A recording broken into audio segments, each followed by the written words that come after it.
intro of all intro songs for these guys. It's the these guys era is happening right now. These guys. The style, we are stylish. It is Dan.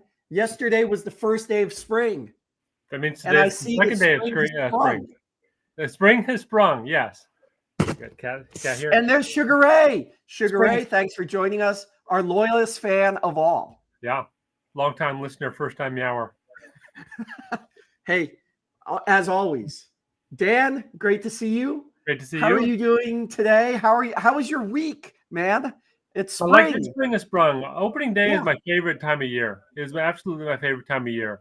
That and NFL playoffs I really get into. But to me, I think we might have talked about this on the show already. I think baseball is better the first month because everybody's got at least some glimmer of hope, and baseball's back, and spring is in the air, and the ballpark, sounds of the ballpark, the smell of the cut grass, all those things are glorious to me. So it's my favorite time of year. Me too. And bidding on Sandy Alomar Jr. Yeah. for 30 cents, Yeah. 40 cents, 50 cents, and then, of course, the inevitable, scrub war. That's not scrub war. Sandy Alomar Jr. is a respected, solid veteran, and love that guy. It was a good clubhouse guy for your fantasy team. Absolutely. Blue guy. Troy's terrific tattooers, my first fantasy team. Yeah. Then it was advice from Uncle George. Yeah. Then I finished in last place, so it became no advice from Uncle George. Yeah. There you go. Like so, Dan, are you in any fantasy leagues anymore? Or do you play fantasy baseball? Do you play fantasy football ever? What's that look like? I really have dialed back. I really loved fantasy football. When I was covering the Niners, I had a job to do, and I was too distracted on game days. Like, I'm watching a Niners Seahawks with the division title on the line. I'm like, how many yards does Jamal Lewis have right now in this game against the Colts across the country? And I did not have the discipline to tune that out. So I thought I can't play. If I'm covering the NFL, I got to watch the team that I'm assigned to cover and not worry about trying to think of some how's Tony Banks doing? And then the same with baseball. It's a little bit like I loved it. I had a blast. I think honestly helped. It makes you more knowledgeable about the league. You know players. You know the backups. You know what game's going on. You know how a pitcher is trending. And I don't know any of those things now because I don't stay up watching Phillies Marlins on a Thursday night because I don't have to. Yeah. But I do think like people say, ha, ha, ha, fantasy league. But I mean, the most knowledgeable fans out there are the fantasy players because they know who's what and what an injury means for backup or the trade market or the team's fortunes, whatever. For a prospect call-up, they know the prospects that are bound to be the first ones to get tapped if they need help at the major league level. So it's got an upside for sure in terms of working in the sports media industry because you know what's what. But so you heard it here from Dan first. Join Fantasy Sports to bolster your knowledge as a sports journalist. You know, what's funny about that is that the other thing that back in college, I don't know if you ever were part of these, but we would play video NHL hockey. And I knew every player on every team because I love that NHL Sega video game so much. Yeah, right. And I knew NBA, much about hockey. In the NBA. So that's another teaching tool out there is playing those sports video games because there you go. See, another tip. That's what we're about here. We're about tips and tricks. Yeah. That is a good point there because we were in keeper leagues, right? So in football, they call them dynasty leagues, but keeper leagues that you can keep a player for, I can't even remember. We would add a certain amount of money to them and then you would keep. I was going through the channels the other day and I saw the Josh Hamilton story. Okay. Mm-hmm. Now remember back in the old Field of Dreams days, well, that was my Virginia league, right? Yeah. We were always looking for the keepers and keepers and keepers, right? So Kerry was always drafting these guys that you never heard of before, right? And we had Mike Gimbel. Do you remember Mike Gimbel? Yeah, Mike Gimbel. He's influential early fantasy player. Yes. He was the guy, right? Him and Duquette, right? The whole thing about, like the Saber leagues and all that. Yeah. This guy was drafting Pedro Martinez like way when Pedro was a Expo. He was getting Pedro because he's like, oh yeah, he's gonna get traded. And then we're like, dude, that's no fair, man, because he's using his connections and all that. And he's like, it is fair. He was a character for sure. Yeah. But I was watching the Josh Hamilton story. And I remember I drafted this guy way back in the day when he was like 19 or 20 years old. He was like the emerging superstar back then. I don't know if I'm sure you remember him. Yeah. But that whole story about how he was like this stud, and then he got on the team, the Tampa Bay Devil Rays, and because he's 20 years old, right? Just a kid. He gets into substance abuse and all that, and then he takes a big time fall, but then the ascension like that. It was a great story. So yeah, I thought Josh Hamilton's in my good book because he was with the Reds, and his story was he was well known for that whole career arc where he had drugs, got addicted, and his career, and then he became a superstar, and he was on the Reds, and the Reds sent out they were playing the A's interleague series, and the Reds sent out a thing saying, hey, Josh Hamilton will talk to the media, but he's only going to do it once, so anybody who's interested should come out at this, Friday at 3:00 in the Reds locker room. He'll be available. So yeah, I'll go. I'll listen in. I'm curious, and I was the only guy who showed up for that thing, and I hadn't really researched 100 questions. So oh no, the basics. But I thought it'd be like 10 people would be prepping with questions, and I just kind of listen in and follow a thread. It's like me and Josh Hamilton, and but he, Ken Griffey was on that team, and one of my first questions to him was, were you a big Ken Griffey Jr. fan growing up? And he goes, wasn't everybody? And I thought, that's a perfect answer to a lazy question. But yeah, wasn't everybody? Everybody, like if you were a certain age growing up and you saw the kid, you were a fan of the Ken Griffey. There was no Ken Griffey hatred. 100%. That swing. Yeah. So, the idea that he was a fan and really got a thrill out of playing beside him was endearing to me. And they both had beautiful swings. That's what they were known for. Griff, of course, right? But same with Josh Hamilton, right? Both lefties. Beautiful swing. Yeah. It's kind of amazing if you put their best seasons together. Imagine them on the same team. That's like Gehrig and Ruth almost. That's an amazing story. I mean, so you're there with Josh Hamilton one-on-one. I mean, that's something to talk about, right? Like that's like a kid going to, your professor's, I guess office hours, and you think, oh yeah, other people will be there and I'll just listen in, and it's just you and him. And he's like, oh, so Dan, what do you want to talk about? So, it's happened like that. It was a good thing, like prepare, dumbass, because I just thought, Josh Hamilton, and then it was probably a wasted opportunity. I can't remember. I had some very specific questions. I wasn't writing a big thing, but I've also they will have conference calls. So let's say, I think this happened with Vin Scully was retiring, and instead of talking to every writer in every town, they did a conference call, and you could pop in, ask your question. And usually, like if you're going to ask a question, *7 or something, or *2, and they'll get in the queue to ask a question. But the way they did it is they realized everybody would have a question, and that so they just started. You're allowed one, and they would just start calling on people. I'm like, shit, I just wanted to hear Vin Scully tales for a while. What? I got one shot. I got one 30-second thing to ask Vin Scully, and I don't know when. It might be in 10 seconds or it might be in 40 minutes. But, I had a good question. The Giants had a long-time broadcaster that you remember named Lon Simmons. And love Lon. Despite the Giants-Dodger rivalry, Lon Simmons and Vin Scully become genuine friends and golf partners and whatever. And as it turned out, Vin Scully's last game was going to be broadcasted, the Giants' home game, which is to say he was going to be broadcasting from the Lon Simmons Broadcast Center That's what they call the level of where the announcers sit at the games. So I asked him about that, kind of confluence of events where his last game would be in a press box named after a dear friend. And of course, he was great. He was great, and just every question it would be like, when he would tell stories on the air, like, back in 1943, there was that's how it was for like an hour. Him just telling the stories. There was no game action to interrupt the great yarn, so it was wonderful. Yeah, Vince Kelly was amazing. He was my favorite Dodger. Well, until Dusty Baker. Who's your second favorite Dodger? Dusty Baker. End of list. And then there's no more. Yeah.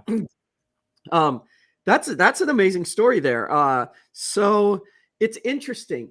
Is that the way it works now, or do you know? Like, you're in a press conference. Is it just are they just calling on certain people? Because I see that, right? I see these YouTube videos of they're broadcasting these press conferences live, right? Yeah. Football, baseball, whatever. Kyle will be up there, or Steve Kerr, and he's like, points at. They obviously know you at this point, right? So they would go, "Oh, Dan, what's your question?" Right? Yeah. Is that usually how it goes? That's how they do it. It's almost like a Q&A. If you've ever seen a speaker, like you raise your hand. Somebody will see you, acknowledge you, walk over, hand you the microphone, and then when it's your turn. Certain like NBA finals, I remember they want you to stand up and say your name and affiliation, which I guess so on behalf of the players, so they know where the question is coming from. Like, it doesn't matter to the Dan Brown of the Athletic. Yeah. I wonder why did you suck so much tonight? Whatever. But they have you stand up and say your, and I find it a little bit nerve wracking because some of the broadcast live by NBA TV or whatever, and I don't really want to be part of the story, but it is it's a little bit of accountability because the whoever's standing up better not ask something stupid or outrageous, or you've seen it go outrageous. And I don't mean a tough question. You can ask tough questions, but if you're going to ask something stupid, yeah, you're going to be standing up with the microphone and having identified yourself. So you're going to have to wear that. It's not going to be an anonymous thing. There's been press conferences where people raise their hand, but the teams know, like, they might not want to answer a question from so-and-so, so they'll skip them. I was wondering about that. Yeah, they'll skip them. And then I think other writers notice, and, that's BS. And I think that there's been pushback against that. Like, hey, you can't skip so-and-so just because you don't want it. Like, this is, it's unfair. And it's rare that happens to the point where I can't think of an actual example. But I remember, the Raiders were so PR conscious that they would sometimes be reluctant to call on a certain reporter, and because they know how it's going to go. Al Davis would say, Dan Brown, you're not allowed here. Yeah, maybe. Well, that's good behind the scenes stuff, Yeah, it's interesting. Teams do it differently, and it evolves. I don't know what the best way is, but the microphone thing is good. I think people generally get their turn. It's bad when there are reporters who, a lot of times you'll see too, there's just a scrum. It's just maybe 8 reporters around somebody. There's no need. We can all hear the coach or whatever. But if somebody dominates and asks a lot of questions, that's bad etiquette. That's bad form. One follow-up, maybe a third follow-up, and then get out of the way and let others ask.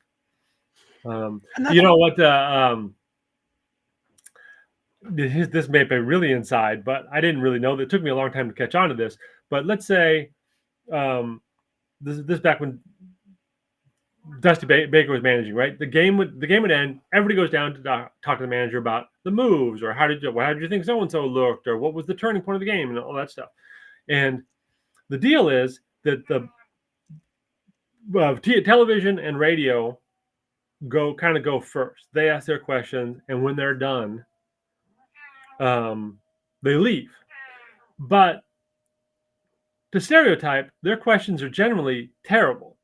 So they'll ask questions that are not at an expert level. They're not thoughtful. They're not deep. They're not going to get a good illicit answer. And then they'll leave, and then the beat writers who have been covering this team and are more kind of word oriented anyway will ask really probing questions, and you can see the TV and radio guys trying to slink back and like stick their microphones in and like, no, beat it. You had your shot. That's funny. We used to always talk about that, right? In the newsroom, that the TV reporters read the daily paper to figure out what they're going to cover. Yeah. We'd always clown on those guys for sure. Hey, and here we are with our own TV show, so to speak. Yeah, that's right. We're one of them. Dark side. Yeah, we've turned to that other side. Yeah. This is a fascinating topic because I think people do love to understand the behind the scenes. So let me ask you this. If you're in a locker room or you're in maybe a press conference or something like that, nowadays we all have cameras. We run around with cameras. Yeah. Do they ever tell you like no filming, or you can't record this? Like, how often does that happen, or does it happen? Yeah, there are rules like no, like the Giants would set up, or they set up a backdrop. So whoever was the starting pitcher that day will talk to the media. They'll talk. That's just as a matter of course. You don't have to request them or whatever. Then you can go. And then once that's done, you kind of start going to the position players, whoever hit the big home run or something. You can generally film in the locker room after games, but you have to be careful because there are often people dressing or undressing in the background.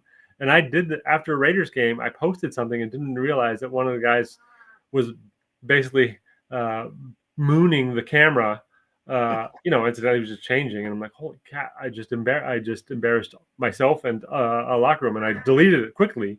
And luckily, I did my Twitter account following it back. It wasn't one of those things where it got tweeted a million times before I could stop it. But it was a good lesson to learn, like, make sure your background is all clear. That's and then you can't, pregame, you can't take photos. Some teams have their own rules because they don't want, the locker room is a sanctum. People have a certain degree of privacy, whether they're dressing or not. They've got stuff in their locker. They got family photos. They have whatever. They don't want to share that with the world. This is their behind the scenes office. So there is kind of a strict decorum with what you can record and when you can't. So often when I'm in doubt, I mean, to this day, I'm 55 doing this for 30 plus years, but I'll ask the team, like, we good if I film this? At Niners practice, you can film them stretching and warming up during practice, but once they start, even drills sometimes, but once they start scrimmaging, you can't record because that may be a play that they're saving up to run, on a 3rd and 4, and they don't want to share it with the. Yeah, I was going to ask you about that one. That's, I guess it's the risk of losing your credentials or losing access, that if you are caught recording, you're going to lose that access, right? Because I would think it would be very difficult unless they took your phones and made sure that you didn't have cameras in your glasses and you weren't a spy for like the Bears. Right. Yeah. Yeah. It's very rare that somebody loses access, but it would be something like that where it's not just an etiquette breach. It is it's you're hurting the integrity of the game if you are disseminating practice footage for the masses. That's the team should have a right to keep that private. Yeah. Now, I guess if you're Bill Belichick's friend or something, right, and then you're there filming, and then you're giving it to Bill, he would definitely appreciate you for sure on that. Yeah.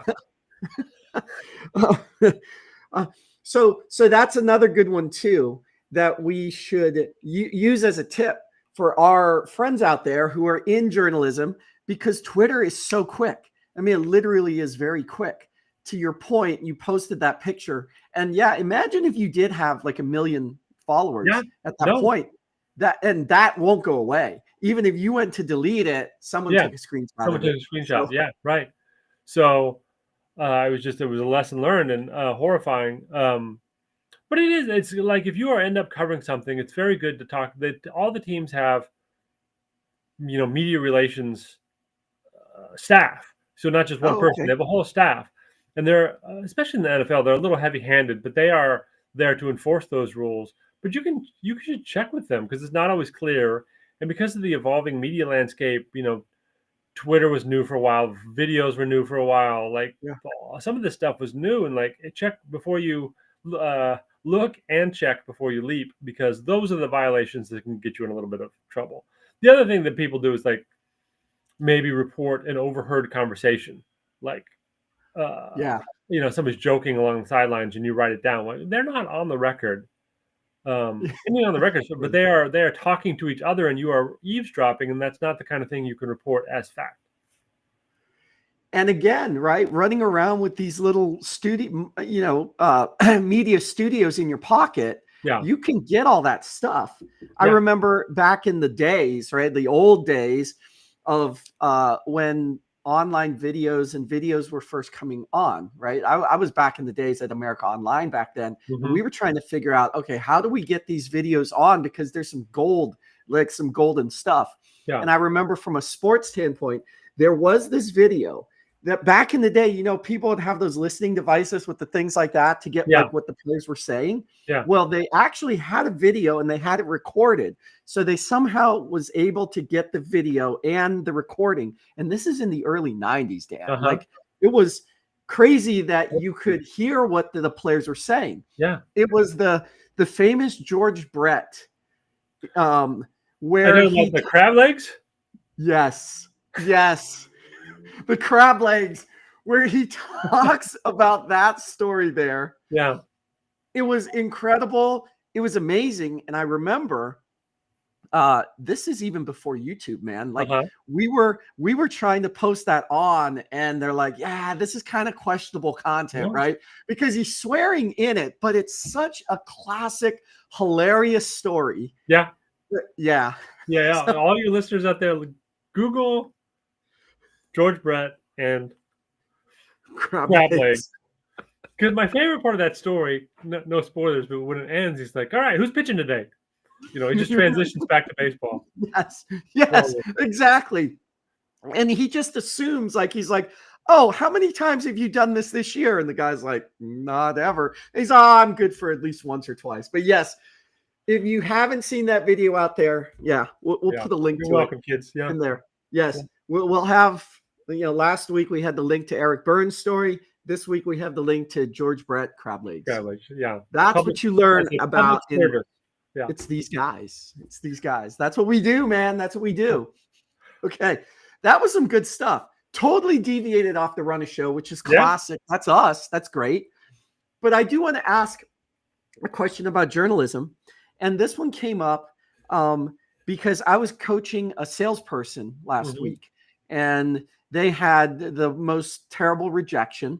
And I was like, okay, let's work on how you as a salesperson, like flush off that rejection, right? And get you back into the flow. That got me to think that, oh, wow, when I talked to Dan this weekend, I wonder if he has any tips and tricks about how you get into the flow, how to get into the flow, how to stay into the flow. As I'm saying, like you're writing a story. So my question to you is, do you have tips and tricks for our aspiring journalists out there of how to get into a writing flow, or if you are in a writing flow, how to stay in it? And at times, I know you get out of it. Like, what do you do? Just tips and tricks there. Well, okay, that's a great question, because the answer is essentially no.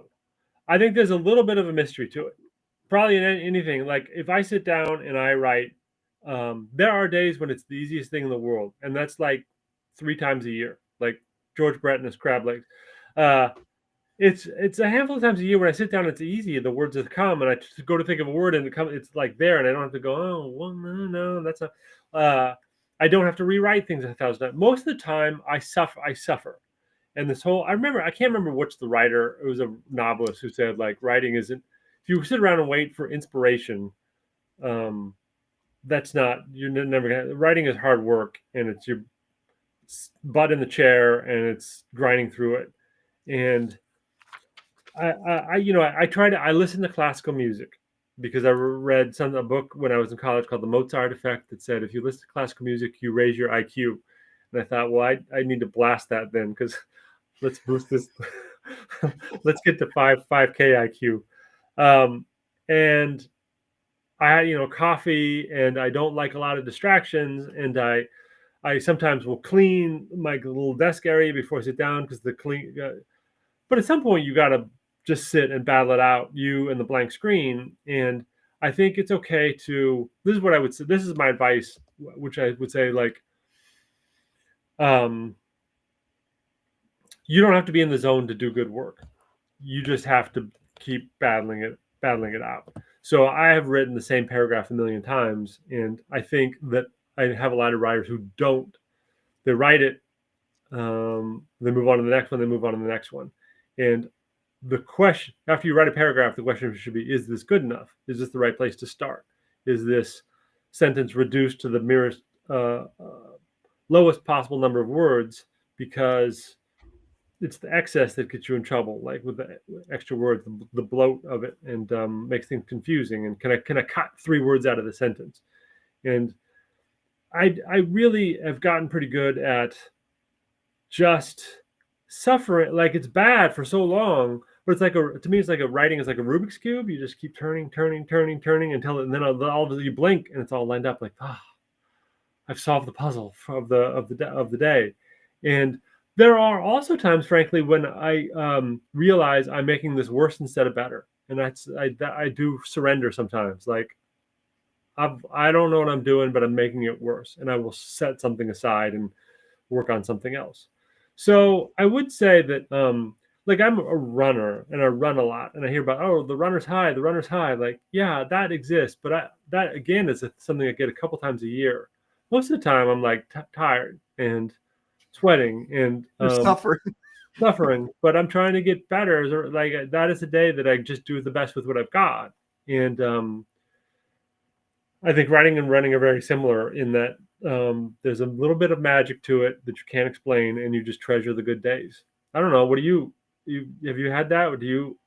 I can't. If there is a way to sit down and feel like in the place where the words come easy, I would like to do that, because that's way more fun. Yeah, no, same, Dan. I would say the same thing. Like, I experienced exactly you, right? I wrote this quote down because this is so poignant, right? Most of the time I suffer. Yeah.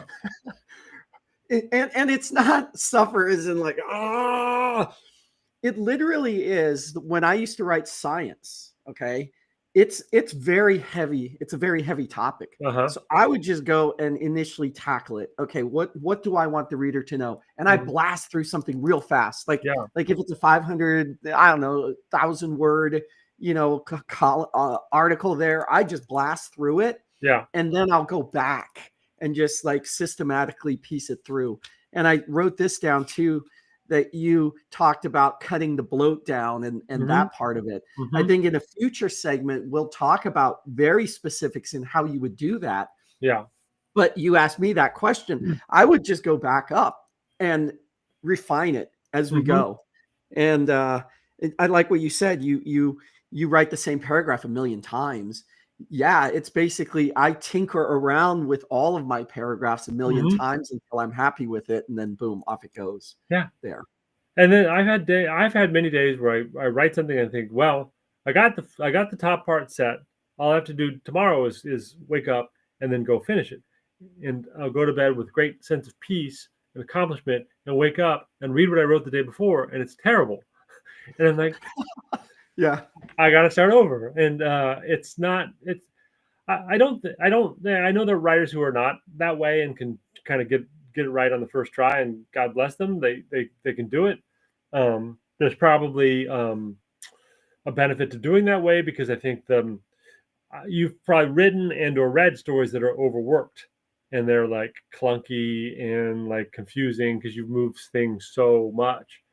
But I think writing is discipline, and you just have to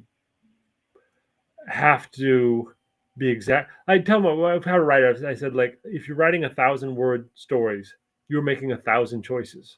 Like, this word or that word. Wow. Period or comma. Like, you're making 1,000 choices, and that's what's going to make the difference between good and bad, is how many good choices you make. You're right. I wrote that down too, man. That's goddamn wisdom right there. That is. Yeah, I'm floored now. I'm like, oh, 1,000 choices. Because Whoa. because you're not just you're trying to convey the right meaning, but sometimes you're trying to set the right tone. Is this a funny story? Is this a heavy story? Is this like, and those word choices, well, those words are infused with tone and meaning and nuance. And if you get that right enough time, you have several sentences and paragraphs in a row where you're setting a mood, establishing a tone, setting a scene, whatever. I read our Dodgers writer the other day wrote something from Japan, and I think it happened overnight because the time difference, but I was asleep, and another editor handled it on the East Coast, and the first draft was a whiff. It wasn't.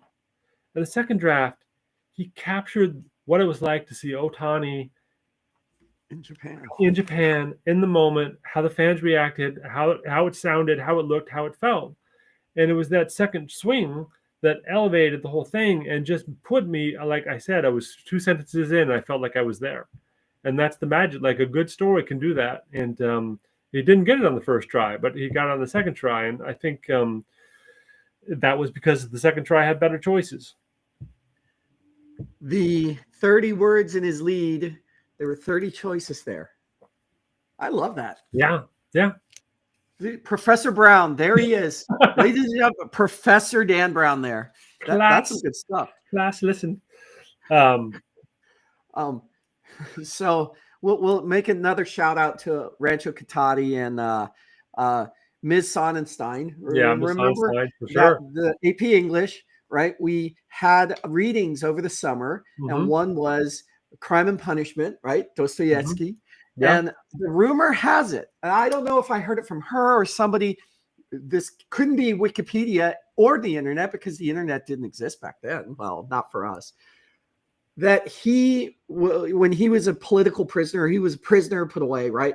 He was writing his works. This could have been War and Peace. It could have been Crime and Punishment. It was one of those, right? But they were saying that he wrote 1 page a day. You remember that whole thing, right? That he was such a perfectionist. He would write 1 page a day. Yeah. Now, that's taking, I think, perfectionism to the next level. And as a sports journalist or any journalist out there, I don't know if you could probably get away with that. If you file Monday's game story on Saturday, probably not going to work. No, probably not. Your editor, Professor Brown, there would be like, man, that's not a good choice. Yeah, not a good choice. There was another Miss Sonnenstein trick that I thought was really good. Remember, we would read a book, and she would have us, we'd have to select one quote, one passage from the book that summed up the theme of the book. Do you remember that? You had to come in, and I remember and it was like you'd read her your passage. She'd say, no, you missed the point of the book. But just like that too. Actually, I remember there was a play called No Exit, and she said, "I'm not going to ask you. I'm going to tell you right now." The quote is, "Hell is other people," and that was the theme. Like she didn't want to mess around with us getting it wrong, but that is essentially a little bit of journalism. You have watched this 4-hour game press conference, post-game press conference, warm-ups, whatever. How do you distill it into that one sentence, that one essence that captures everything? So there's a journalism that, like, you saw a lot. You have to sift through all the noise to find out what is the heart of the matter. That's 5,000 IQ right there. No, seriously. No. Like that is, I mean, let's get real with that. We talked earlier, a few episodes ago, we talked about the story, right? Story ideas and things like that, and how you formulate story ideas. That right there, what you just said, if you could sum it up in one sentence, in essence, that should be what the story's about and your story idea. Yep. I would think. Yeah. Because she wasn't looking for writer. She was looking for the theme. What was this book trying to say? And what passage in the book best highlights the theme, the message, the nuance, the subtlety? Like how do you capture it in one sentence? So you'd read the book and then you'd have to go back through again and go like, what was that part? So I just thought that was a fun challenge. And it's like, that's kind of journalism. When you're covering a live event, where's the heart? Or you're writing a feature story too, right? Yeah. What is like the one you shared last week, the Sergio Romo story? Incredible. Yeah. That's that whole thing. Yeah, that one was Um, that story. I mean, that story was all heart, right? It was Sergio Romo had befriended this young girl who had cancer, and they bonded because she'd come out to throw a first pitch. And what the heart of the thing was their friendship and how I think the theme of that one was how they saw each other in each other. They were. It was a relief pitcher. It was a major league closer and a sick cancer patient, but they were the same on the inside, and their connection was incredible. Yeah, incredible, good stuff. Those tips are gold right there, man. We're gonna cut these up. These are gold, platinum, man. Might even be platinum. Yeah, and we'll have to. We should have like we'll set up a YouTube playlist and we'll do shout outs to all of our Lanny to Miss Sonnenstein. We'll do the shout outs to them. Incredible. Guess what time it is, Dan? Is there a bag involved? I see a bag. Is that a sandwich? Hey, and guess what? There were a few more questions that came in through other different means, right? So just in talking to some of the other mentors that want to come on 5K, right? They're like, oh, you got this guy. I show them some of our clips, right? To say, hey, this is one example of our show. Okay. Like, can I ask a question? I'm like, of course you can ask a question. So it might be in that bag right now. Question might be in here. So let's see. Here we go. This is the most fun part. It's one of the most fun parts of this. After listening to Style in the intro.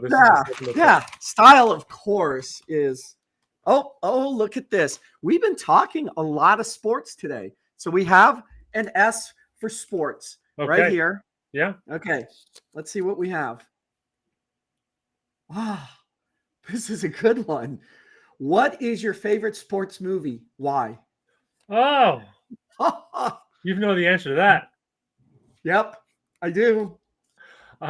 Well, first of all, there's let's shout out the genre of sports movies, because if you made a list, there's a lot more baseball sports movies than any other sport. Baseball is cinematic. The storytelling, there's nostalgia. There's something about baseball that lends itself as a storytelling vehicle. So you can almost have your own debate about what's the best baseball sports movie. As a genre, boxing movies probably the second best. The Rockies are all great. Yeah, great.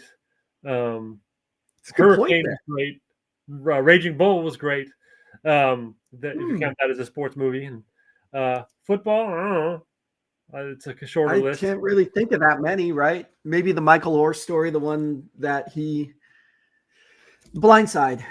But the Blindside, maybe. Anyway, I love A League of Their Own, as you know. I knew it. I think it's a great baseball movie. It's a great ensemble cast. I think that the baseball action is genuinely compelling. I think it ends with a good debate about did Dottie Hinson drop the ball on purpose or not. As you know, I am tranced by Geena Davis and love her character in the movie and like her all of her subsequent movies, to the point where I have ingratiated myself into Geena Davis's orbit and work for her nonprofit. And when I see her, we hug. So shout out Geena. We'll give her a shout out for sure. Shout out Dottie Hinson. Geena Davis Institute. I see the pictures, Dan. I see the pictures of you, and it's incredible. That's good. I'll tell you a quick unrelated Dottie Hinson story. Well, not unrelated. It's absolutely related to what we're talking about. But she has a film festival called the Bentonville Film Festival in Arkansas every year. And it's I have gone 3 times, and I flew out. Not, I have kind of an official capacity when I'm there, but I'm not part of their. I'm part-time for the institute.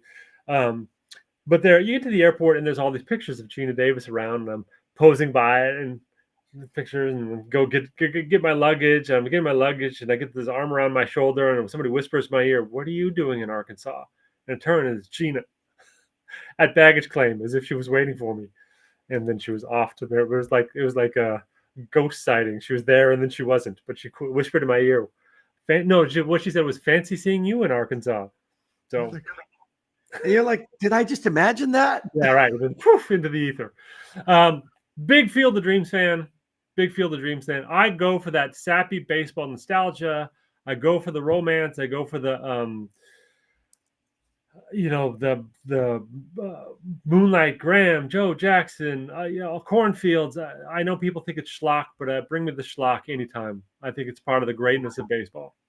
I love it. I love that movie. What's yours? That's it. Field of Field of Dreams. Dreams. Yeah. Field of Dreams #1, Bull Durham #2. Yeah. Okay, where are you on The Sandlot? Ooh, I like The Sandlot too. Do you? Yeah. I watched it too late in life, and I was too cynical, and I did not embrace The Sandlot, and I have a hard time. People listed as their favorite, like you see polls of like what's your favorite. Sandlot always ranks very high, and I had no use. You're like, my monster. Sandlot. I do. I have no use for The Sandlot, and I feel bad about myself as a person because I'm missing something.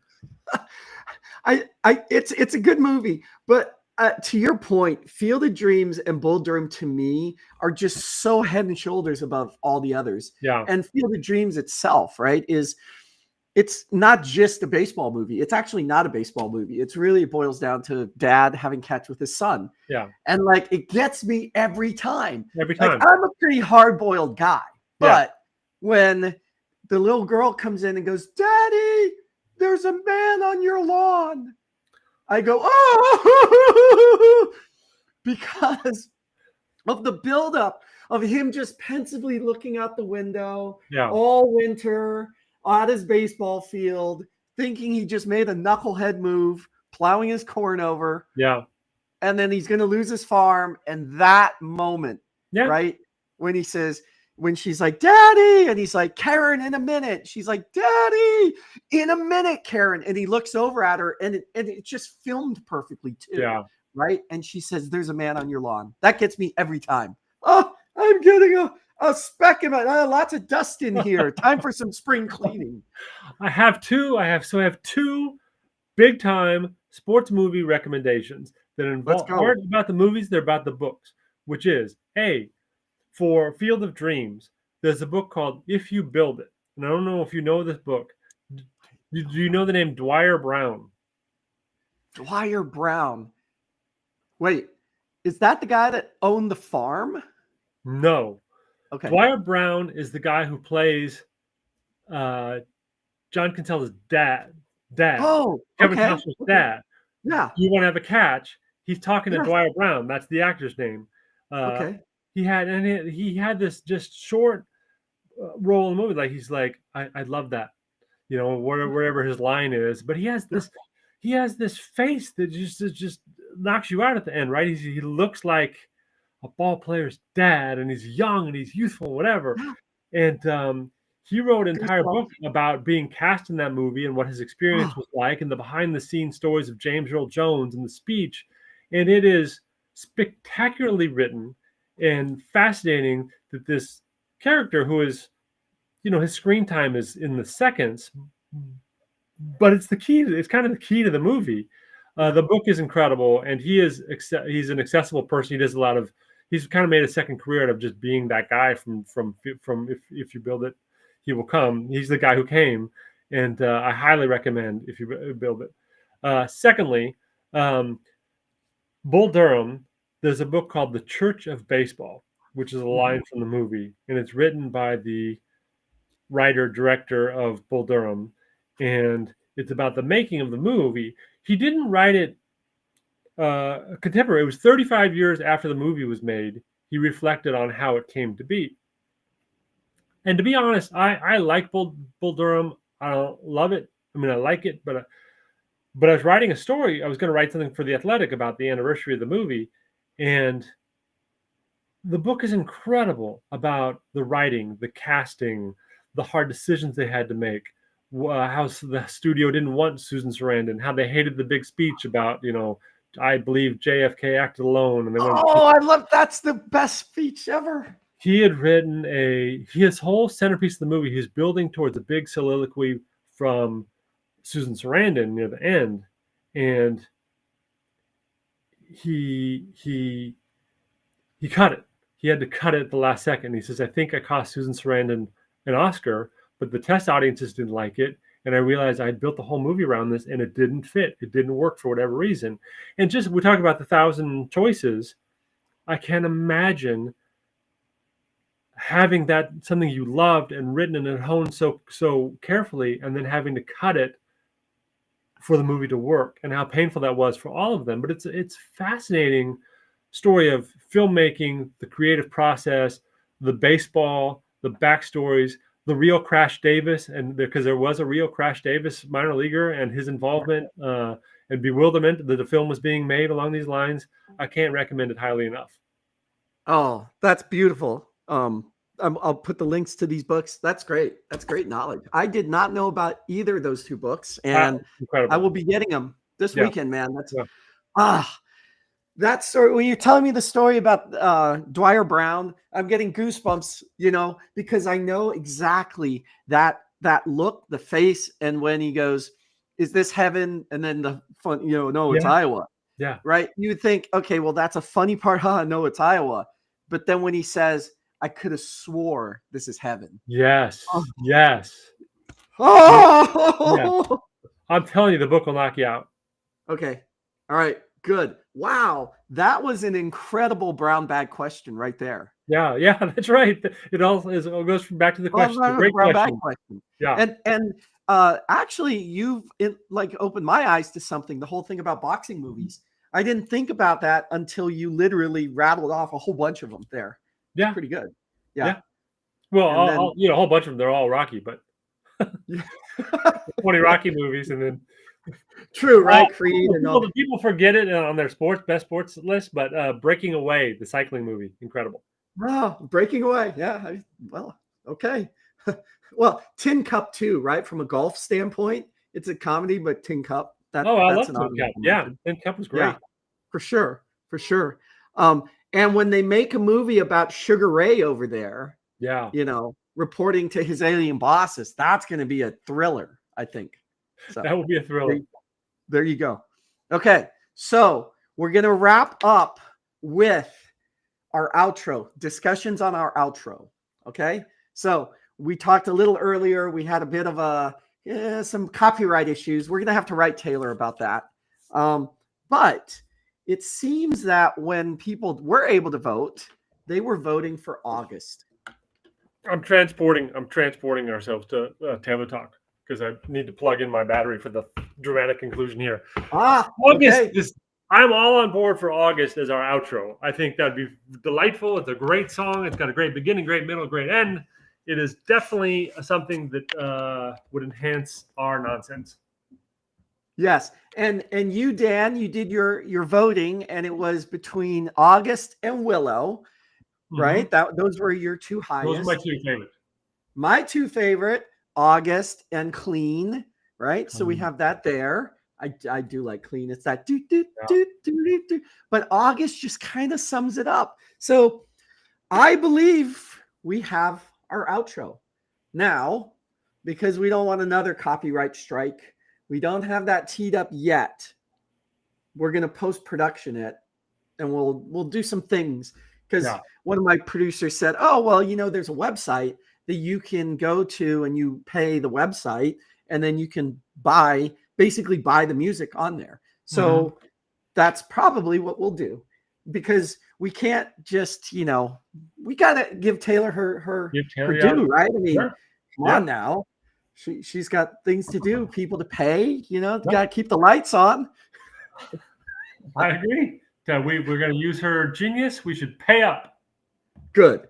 Okay, so that'll be our outro. One last thing before we go. Are there any projects that you have on the horizon? What do you have going on with the Athletic there in the next week? Well, it's funny we talk about sports movies because this is a crazy story and I can only share so many details. But I told a friend at another newspaper about a sports idea for a sports movie. He goes, "That's great." Long story short, he's pitching it to a studio he's got a meeting on Thursday. Yes. So we might have Hollywood element to our journey pretty soon. Yeah. Well, very good. So then when you become this big time executive producer guy, that's right. when you swing by, now you're going to then not Cigar. just talk about journalism. You're going to be like, how to get into Hollywood. And, you know, I'm be sitting in a director's chair with a cigar. I love it. Yeah. Well, and you know, I'm here in SoCal, so I'm here in Pasadena. Oh, yeah. So when you Okay.